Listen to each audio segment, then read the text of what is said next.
আমি আমার পেশেন্টের হিস্ট্রিগুলো দেখছিলাম। আমি যে পেশেন্টগুলো নিয়মিত চেম্বারে দেখি, সবার হিস্ট্রি আমার এক্সেল ফাইলে করা থাকে।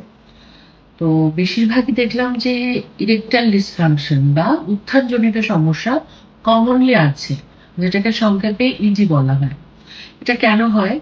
এটা আসলে শরীরকে একটা সিগন্যাল দেয়, যেটা সাইকোজেনিক ইটিওলজির কারণে হতে পারে।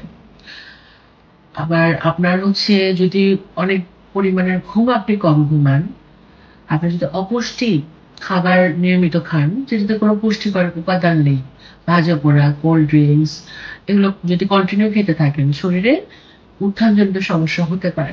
আপনার যদি মাস্টারবেশনের হ্যাবিট অতীতে থেকে থাকে, এটার কারণে উত্থানজনিত সমস্যা হতে পারে।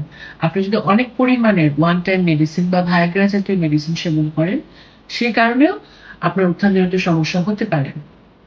কি করবেন? সহজ, একদম সহজ সমাধান। ৩০ মিনিট রেগুলার হাঁটাহাঁটি করার চেষ্টা করেন, রেগুলার এক্সারসাইজ করেন, পুষ্টিকর খাবার খাদ্য তালিকায় রাখেন।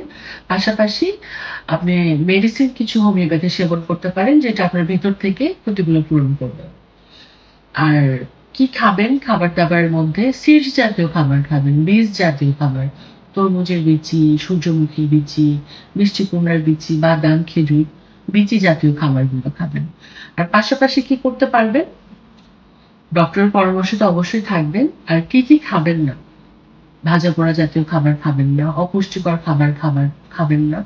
যে খাবারগুলো খেলে আপনার লিভারের সমস্যা হবে, হজমের সমস্যা হবে, সেই খাবারগুলো খাবেন না। সিগারেট, অ্যালকোহল, আবার অতিরিক্ত গরুর মাংস, অতিরিক্ত কোনো কিছুই আসলে ভালো না। এই জিনিসগুলো যদি মেইনটেইন করতে পারেন, আপনি মেডিসিন ছাড়াই ভালো থাকবেন আমি মনে করি।